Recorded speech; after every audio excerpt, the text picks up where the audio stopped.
Welcome to the Parts and Labor Podcast, the podcast that explores the strategies, systems, and stories that drive salon success. I'm Alicia, founder and CEO of Salon Scale. And I'm Whitney, head of sales here at Salon Scale. And welcome to the Parts and Labor Podcast.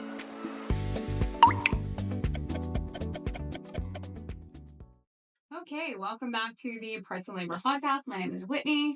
And I'm Alicia. And today our topic is 6 tough pills to swallow as a salon owner. So we are going to dive into each of these 6 topics a little bit in depth and go from there. So shall we get started right away? Yeah, let's you know what? Hit the pills. Let's go. And that's what they say, hit the pills. And as you did absolutely no research before filming this podcast, these will be new to you as well. All right. I'm sure they'll hit again for the second time around. So we will get your raw reaction to each of these. Okay. First, tough pill to swallow as a salon owner. Some clients may leave when a salon goes through a price increase. And now let's dive into that a little bit. You're familiar with stylist leaving. In fact, we were just talking about it right before we got on this call here. We're not on the call, we're on a podcast. All right. So the first pill is that some stylists may leave or clients may leave. Stylists may leave with a price increase. Yeah, this is all about power and control. Like, I think that when I was a salon owner, you just spend so long pleasing, like just trying to make everyone happy. You want to stay there. And then like the first time you get a wave of people leaving, like it crushes your soul. Cause like it feels like, you put so much effort out, and then when they leave, it does feel like a little stab in the back. So it's a hard one. It's a hard pill to swallow for sure. But I think, price increasing, like pricing, we said this in the last kind of podcast or one of the other ones, is like pricing can be personal. And especially when you have senior stylists that have built like such a connection with their clientele and they've really groomed their clientele. I think that's what happens, is that they feel ownership of like what their clients should pay or not. So yeah, I think it's a hard one when you have to make a call as a business, is like why we need to increase the pricing, and they may not align with that. So, and why do you think the reason that stylists would want to leave rather than do a price increase, because ultimately they'd make more money too, right? Is it just because they're uncomfortable with charging the client more? I think any stylist that leaves right after a price increase was already wanting to leave 6 months ago. Like, it wasn't the price increase, like that was the last edge, like that gave them a reason. So that gave them the greatest lead magnet for every one of their clients to be like, come with me, because they wanted to raise your price. So if you come with me, it'll be the price that so it's like that's what the salon I was with wanted to do to you, but for you, I'll protect your price, right? It's kind of like I think that like when a stylist leaves the salon, they've already thought about it for several months. Like, this is not an irrational decision. It's something that they've probably thought about for a while, and they just didn't know when the right timing was. But things like a price increase or something that changes them to make change in their daily flow might be the one thing that makes them use that as an excuse to leave. I think that checks out. I think that makes perfect sense, because ultimately, when you look at it from the outside, you don't understand why that this would be a trigger for somebody to want to leave. And how would you suggest that a salon owner broaches a price increase with the team to get them on board and understand like where this is coming from and why it's happening? Oh yeah, I think just having any conversation around pricing in general with your team is always like a double-edged sword, because sometimes like a price increase isn't always a pay increase. And so I think that what happens is sometimes are you making like an operational decision as an owner and saying like, we need to cover these costs when you raise the price and we're not going to change any comp here. Like, that's a hard sell. So you have to kind of do all these things where you're trying to please the stylist and the customers and get them to help, pass on the message of why the business needs to increase the price overall. So yeah, I think that it's always going to be a hard conversation to have, and it's one you should get used to. You're going to have that conversation annually. So it's something that you'll have to get used to. And just, again, it's that clarity on, why these things are happening that makes it clear to not only the stylist, but then how they pass it on to their customers so that they don't feel the conflict. I think that conflict or like having that like uncomfortable feeling is what makes people leave. Is it a fight annually? Like there's pushback annually when you know like inflation? Always. Really? Yeah, always. But like, I also think there's a lot of like insinuated conflict. Like, I think a lot of people kind of make more problems sometimes. Like, I used to make mountains out of molehills, whatever that kind of saying is. But like, I used to do this all the time. It's like, I used to think that the scenario was going to go worse than it was, or like, oh, they'll have a problem with this, or if this happens, and if I don't have, like, I would create anxiety for really not being able to just articulate why I needed to charge a little bit more, why us as a business needed to do what we need to do. Mm-hmm. And also sometimes it was only like one or two people I needed to have the conversation with, not the whole team, but you know, it's like, how do you have that kind of conversation? So I think it's just kind of like really getting into a seasoned salon owner. And I think that like also too, I would say that this pill, stylists will leave if you increase your pricing. Like a lot of this is like very like in that first kind of like 5 to 7 years of salon ownership. After you go through a couple waves of people leaving, you get pretty good because now your comp structure is probably in place where it's actually making you a little bit of money or a little margin of money. So like you kind of are past that season. You probably get a little bit more seasoned at having these kind of conversations. But yeah, that could happen. Interesting. Well, any more thoughts on that one? Shall we move on? The only thing I would say is on the stylist side of losing clients. That's another thing too, is like if you raise your price, you'll lose your staff or your clients. Does that happen? Well, a lot of people are afraid to raise their price because they're worried their customers won't come too high, right? And like this is a massive myth. like so if you raised your prices, like if you think about it, it's like if I did a 10% price increase and like my salon was doing $10,000 a month, and I did a 10% pay increase in services, and we had the same exact month, that means I would do $11,000 the next month, not 10. Do you really think like $1,000 more of charging and like another $10 here, $5 here would like lose a lot of your business? No, it's not as high. But what is the magic number that you can afford to lose? You can lose up to 10% to break even, right? Yeah. So like, that's the thing is like, so just make sure that like, as if you're raising them you should be raising them annually at like a small increment, 5 to 10% annually. It gets you might lose 2%, but you're netting 8% high. So like, as long as you're in the gain, you're good to go. So like, you should want to lose clients because you want to always leave room for new people to pay a higher price point. So it's like, that is the cycle. You never want to maintain the same clientele for 30 years. Because if you maintain the same clientele for 30 years, they're always going to lock you in 30-year-ago pricing. So like you want to make sure that you have like a good chunk of your revenues coming through, you know, consistent customers that like understand that you're going to increase your pricing every year. Yeah. But you have a window of those that, you know, you leave room for new guests that pay a higher price. It's funny, when we were in Miami and we were at lunch and you were talking to a salon owner there and the subject kind of came up and you mentioned, you know, that this salon, they didn't want to do a price increase. So we're talking to them about parts plus labor and they're like, oh, I just don't know like about raising my prices because my clients I don't want to lose clients. And what you said was, you know, that's a fear of yours. Your clients aren't thinking about that.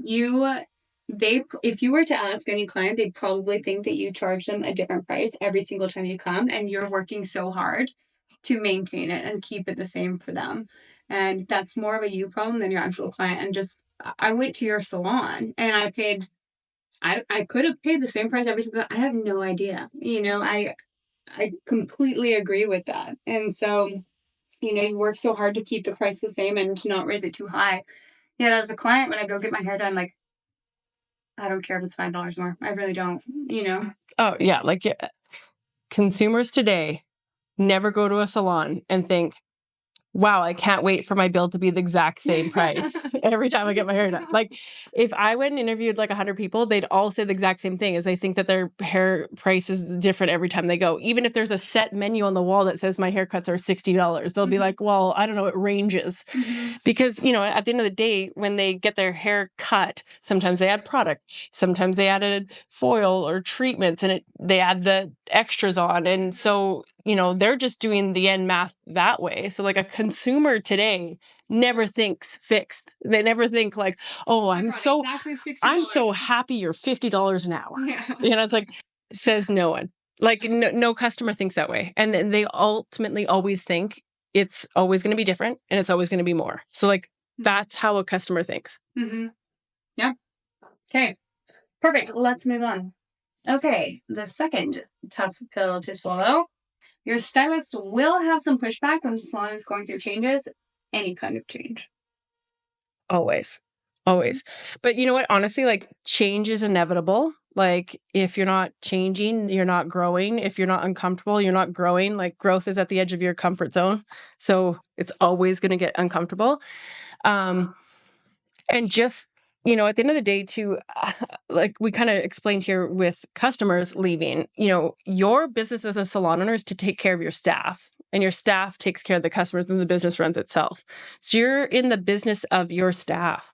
So, you're not going to make everyone happy, but you're going to have standards. They're going to change. They're going to evolve. And you have to be that leader that's going to, say who's on the bus with me and who's not, and have some confidence there to make sure that happens. But one thing too is that like when you get pushback is how well do I deal with pushback, right? And get really good at this. So there's one bit of advice I'd have for any business leader, any salon owner, anyone is get really, really good at having hard conversations. Mm-hmm. Because, the more you exercise that, the more you have those conversations, like, one or two things going to happen. You're either going to grow closer with that staff member, or you're going to grow apart. And both those things lead to growth. Mm-hmm. If the person leaves, then it was meant to be. It was their time to leave. It was their time to do their own thing. It's time to do, whatever served them well. But, the mission and the values and the path that you have set forth, you want to keep people on that path that want to be a part of that thing. And anyone else, then that's kind of the way it is. We wish them well and we kind of go on from that. Mm-hmm. But every time you get pushback on anything, it's like a challenge for an entrepreneur. It gives you a chance to really dive in and learn how to communicate of like what the values, the mission, the vision, the beliefs are of your business. And like, you don't just write your business plan and then never look back at it. It's like, that's called a challenging to like what you said. And you've got to hold people to that. Mm-hmm. Yeah. No, I think that makes complete sense. And I think that just like we have here, pushback is a sign of growth. It's not change. It comes with uncomfortable, but you don't get to a growth mindset in a good space without having a little bit of that struggle in there. Good things are on the other side. I think every pushback needs like a talk back. Like it means like, all it means is like when you get pushback, that means like lean into it. Don't push back more. Like if someone is challenging, like don't run away, lean into it. Ask the questions, get really curious. If someone's pushing back, why do you feel that way? What isn't fair about this? Because if that one stylist feels that way, guarantee you the ones that aren't confident to say it to your face or have, the reaction, mm-hmm. there's going to be backroom conversations about it. So it's like the one that's loud is a gift. So you can either be, have like your back up and feel a little bit like, how dare you say this thing? Or you can say, tell me more, get more information. Get more feedback from the people that do push back, because that's what's like, you either can see who is either like causing a wedge between the growth of your business or someone who's opening a door to like what is actually happening behind the door. And that's probably a sign and something you need to lean into instead of avoid. Smart. I love that. Yeah. And yes, we'll go from there. Okay. Any other thoughts on that one? I will not push back on any more pushback. Why? We're good. Okay, third tough pill to swallow. Your salon will be forced to close its doors if it's not keeping up on its expenses. Whew. Yikes. Yeah, that's it. That's it. Aggressive for number 3. Say that for the last one. I don't think anyone gets in business to think about failing in business. Like the number one fear of any entrepreneur is failure, right? I think that's like, you don't want to fail. And you've probably tied in like your like life savings. You probably even borrowed money from your family, and like everyone's in on this dream of yours. So you have a lot of like things you're wearing on your shoulders, and you're wearing the weight of like the success of everyone out in the, and it's a lot. but it is a fact. The people that are the smartest and most successful are the ones that are most financially fit. Mm-hmm. So if you were to go to the gym and you thought you could just go outlift someone and you've never been to the gym, like That's kind of like what you did. that, you know what, that I've done that. But this is it. Is like your natural lifting skills are only going to get you so far. Okay. It's your commitment to lifting that can get you there. No, but that's the whole thing, is that you have to keep flexing that kind of financial literacy. You have to keep kind of moving into understanding this part of your business, so that like that becomes the thing that really helps, ensure that the business is taken care of. But 90% of salons fail within the first 5 years of their business. And the first one is because of finances. It's not managing their cash flows is the first one. And they've given away the farm. They've given too high of commission. They haven't controlled their costs, and they built themselves into I don't want to like have to now take commissions down and have these hard conversations. And like they've waited way too long that now they're like well over their heads. And the other part is just not understanding business fundamentals, like not understanding that like, oh, I do owe tax. Like I do owe tax. Like at the end of every year, I'm going to owe I could owe anywhere from $40,000 to $50,000 of taxes. And then I have like corporation taxes. I have I'm paying payroll taxes. I'm paying there's a lot of times where sometimes if we don't have the fundamental of the business set up, it will bite you in the ass later. Mm-hmm. So if there's anything, is that like I think that a lot of times the businesses fail slowly. They die slowly. Salons die slowly because they produce a lot of cash quickly. They you can open up a salon and start taking money in really quickly, and it's like little increments of money that happen every daily, every hour, every couple hours, you're getting money coming into a business.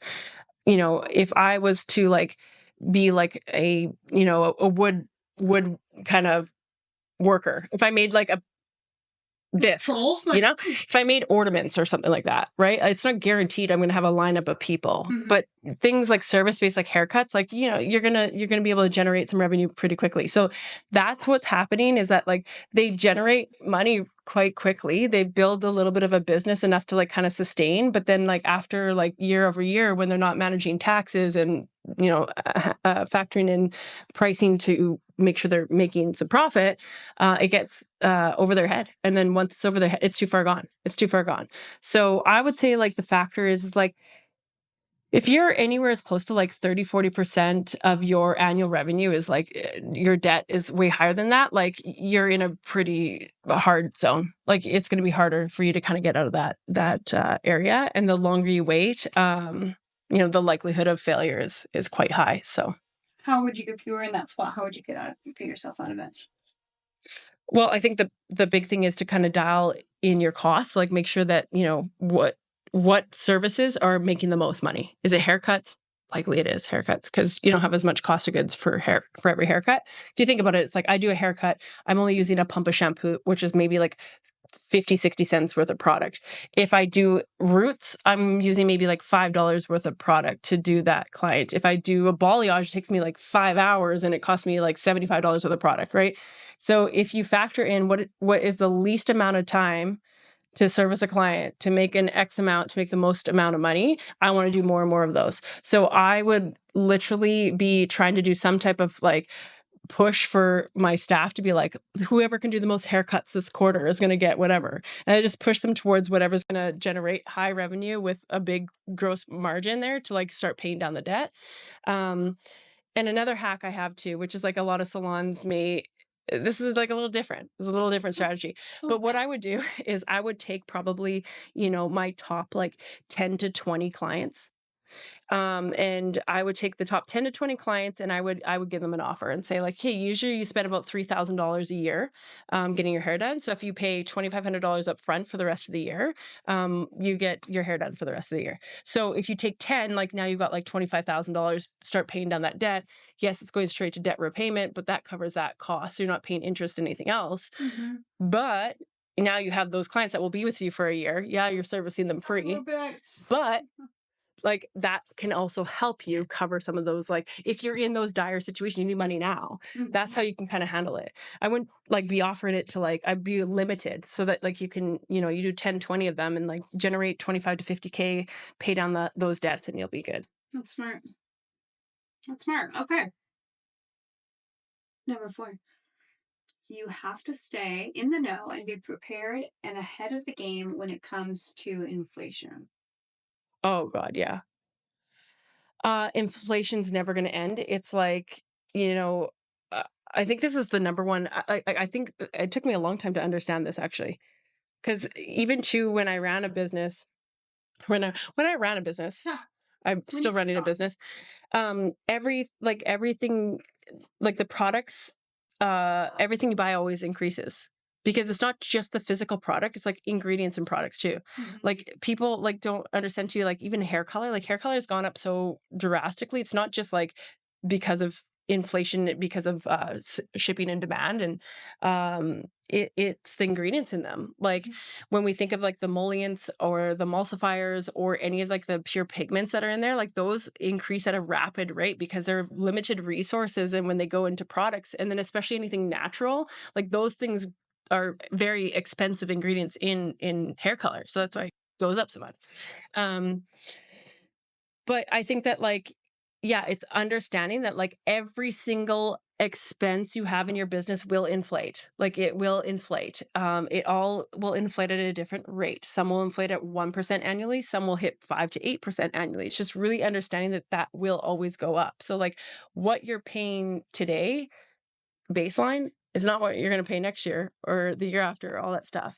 So even when you finally get your labor dialed in and you finally get all the other expenses dialed in, like the other side is still always going to inflate. And like this is why inflation is like a huge thing for salon owners to keep up with.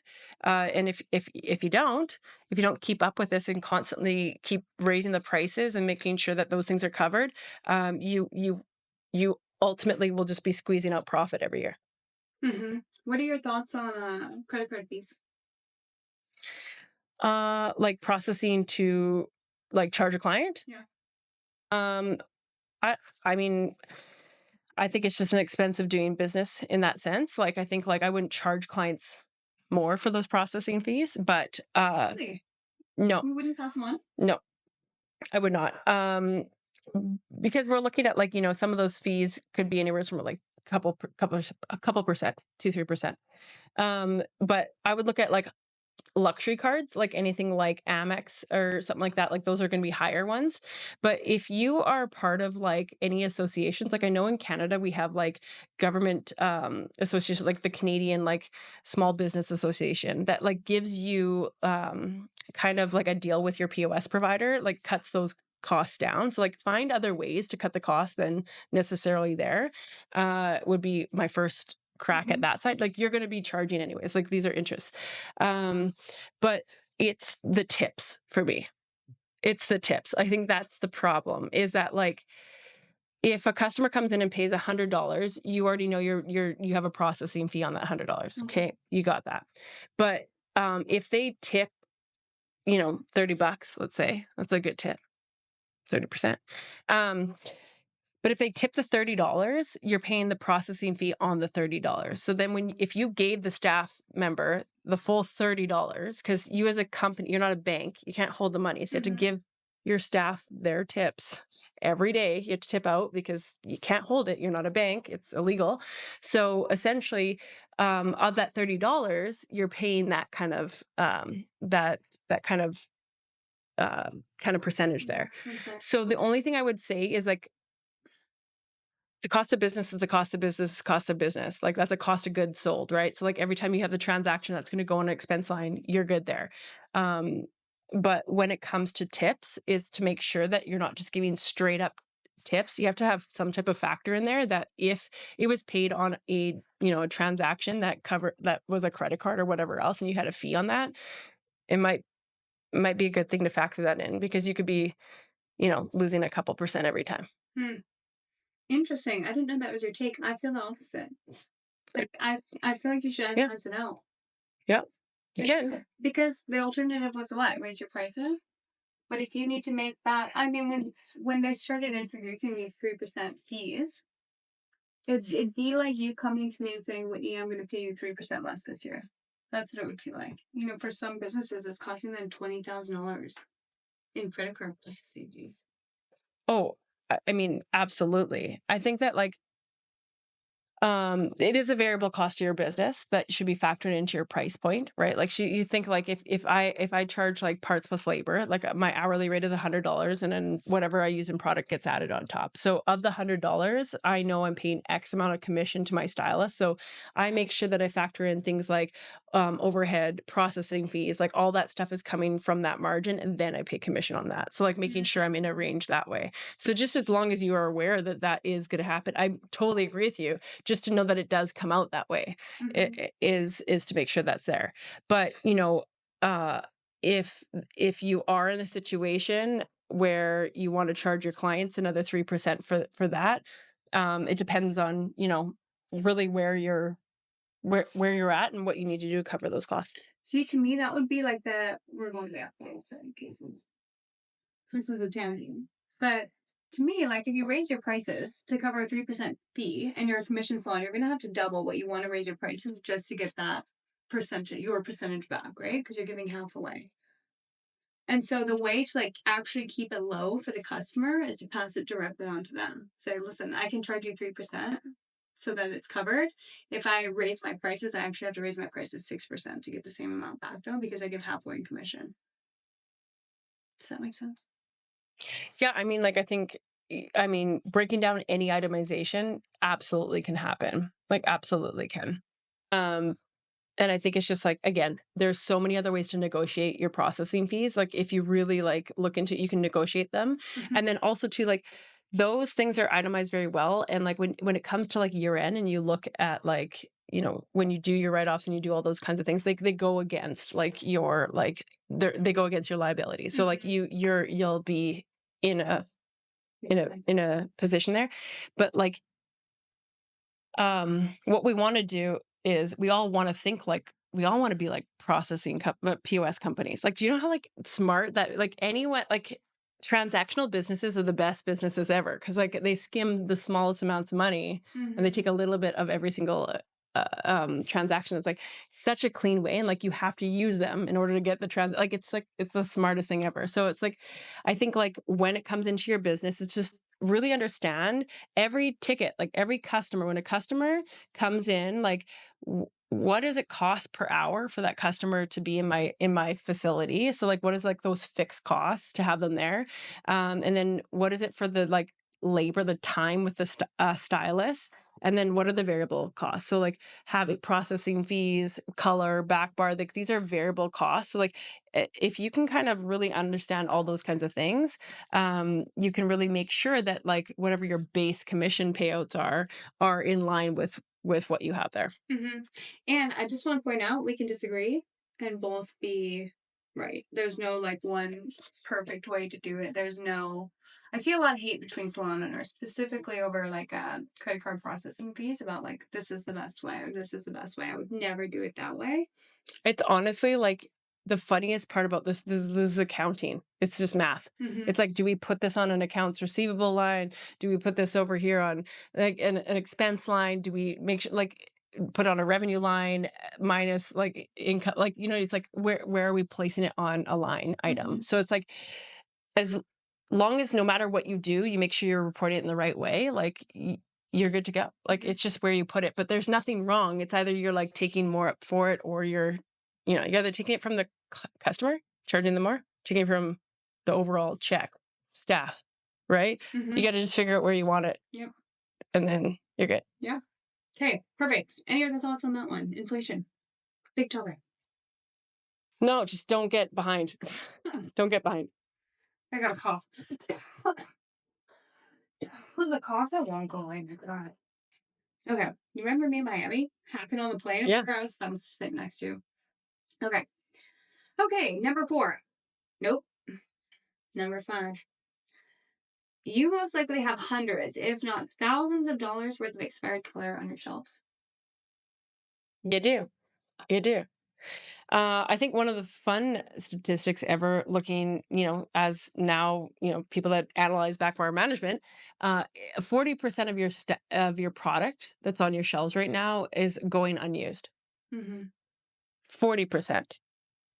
So if you think like an average salon that has like, let's say like 8 to 10 stylists, they're probably doing $5,000 a month in hair color. So like, if you think about that, like you're looking at like $2,000 a month that basically you can just go light it up on fire, not used. And so like, there is a lot of product that goes unused. And I think, again, trends, like things change, right? And seasons change. And then like, it depends on also where you're at too. It's like sometimes, some parts of the world are lightening up, going blonder faster than others, so like sometimes it trends more than others. Some places, some like salons specifically, really attract clients that, want more dimensional color, more bright color, or, want, more, let's say like warmer color, where some are more like cools and nudes, like, and more, neutrals. So it really kind of depends on your business, but like, like I think like we also as an industry have to buy intro kits, and we have to buy like a whole, like stock it high, let it fly, they say. But it's like, yeah, you got to buy the whole kit and leave it there, even though you know that like some of that stuff you're never going to use it. But yeah, I think the other part to the equation too is like, if you really want to get into like an efficient salon bar owner, but how do I become an efficient salon owner? Like, that's the question you should ask. How do I become efficient? If there's anything, it's like, don't worry about being successful. Don't worry about, being like the most go-to or the leader. Be efficient. Like, that's what you want to do. And so when it comes to inventory specifically, it's like, if you keep buying emotionally, you will always suffer. And I guarantee you that 40% is going to grow. And if you're emotionally buying, and I always say it's impulsively buying. Like, you impulsively buy and you're emotionally selling. That, like, these are the two things that like screw up salon owners, is that we're impulsive buyers and emotional sellers. So we impulsively buy the next greatest product, put it on that shelf, and then when we get to sell it emotionally, if we're not feeling it or that client doesn't want it, it's like, okay, maybe next time, and it sits on the shelf. And so now we're left with this like, oh no, like, so it's like, that's where we get these kind of situations where we're like locking our product up on shelves, like we're not actually releasing it. So yeah, I think that analyzing it is important. Not monthly, you don't have time for that. But at least every 6 months, what I would do is I would look at my inventory every 6 months, and I would look at what SKUs are moving the most and what have not moved at all. I would pack every single tube that has not moved in 6 months, and I would call my supplier and say, what deal can you give me? Like, can you either take these tubes back and then replenish them with the ones that are moving? Or like, what can you do for me? That's the first step I would do. If they say, sorry, it's yours now, then I would call any other salon owner in the city that uses that same color line, say, do you need these colors? And then try and get rid of it, but dodge the product. And should be like a biannually kind of thing that you want to do for your inventory, to just, get that cash off your shelf. Or if you use Salon Scale, you can just go to the unused tab and filter the date and just see that easy. And that's what I was going to say. And you're going to need technology to be able to see what's been sitting there, right? Like, I think that's the whole thing. It's like, that's why, I mean, using technology like this is just only going to make things more efficient. Efficiency is key. Like you said, be more efficient. Okay. Are you ready for our last fill? Yeah. The hardest conversations with your team are often the most important. Amen. That's an easy pill to swallow. I mean, yeah, like, I think the hardest conversations. What was the hardest conversation you ever had with your team? Oh my goodness. I think it's hard to say goodbye. Like, I think it's hard when people leave. Like, I think that's a hard one. And then I think I had multiple times where it was hard to tell them when like the business wasn't doing great.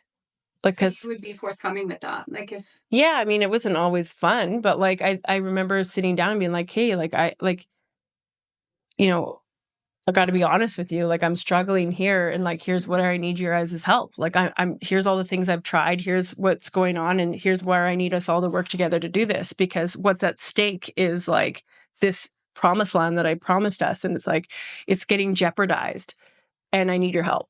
mm-hmm. So, I think I worked myself up to not want to have these conversations just for fear of like, I don't know, rejection, embarrassment, maybe like not saying it the right way, or like getting the like stares, like, oh, like, you just don't want to have the conflict. But like, I've never been more supported. Like, I've never been more supported, especially in those times. And like, sometimes like people also like to like, they like to see you lead.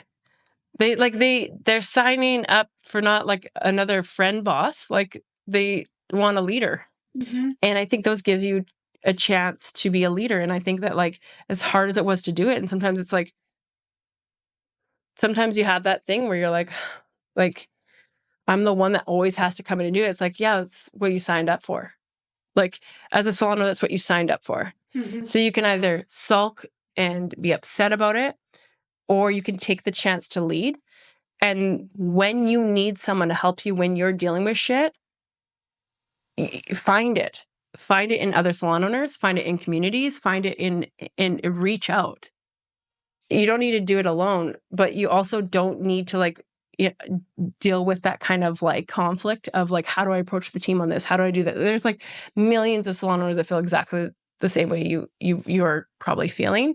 And I think that's one thing too, is that like, I had thousands of hard conversations, like thousands, but I'm proud of every single one of those conversations. Like they made me feel empowered as a leader, as a female leader, and as a salon owner who had felt like the world was like, you're only going to be this, and all of those conversations, really was a reflection back to me to say, it's like, you can do the hard shit. Like you can do this you can do the hard things and it will work out for you. Mm-hmm. And so, yeah, you're going to do it. But I say, do it and embrace it. Cause that's the moment where reflection's tapping, on your shoulder and saying, here you go. And on a scale of 1 to 10, 1 being easy, 10 being really hard, where do you rank telling your team we're switching to parts plus labor as a conversation? I would say it depends on how early the business is. So if you're under 2 years, but for you, like for me, myself, pause 1 sec. Sorry. Go ahead. I feel like I was just gonna kind of ask this, and then we can wrap this one up. Maybe if you kids be finished quickly, it might not die. Ready? Yeah, go. 10. Honestly, when I was launching Salon Scale into my business, like parts and labor, is different for me because I founded the company. And so like, I think that they were all proud of me. Like they were all proud of the thing, but they also weren't really happy with what was going on. There was still a lot of things going on. Right. And so I would say that like, I think I probably made it way like more, I was worried about it that I overcompensated, like oversold it. So I'd say it's like, don't oversell it. Just it's facts. Facts will cut through emotions greater than anything else. Here's the facts. Our product is costing $800 to $1,600 a week, and it needs to be paid for. And I don't want to take it out of your pocket. So here's the plan we have. We're now going to pass on the cost to the customer. The customer's only going to pay anywhere from like, I don't know, $8 to $20 more a transaction. It's now covered.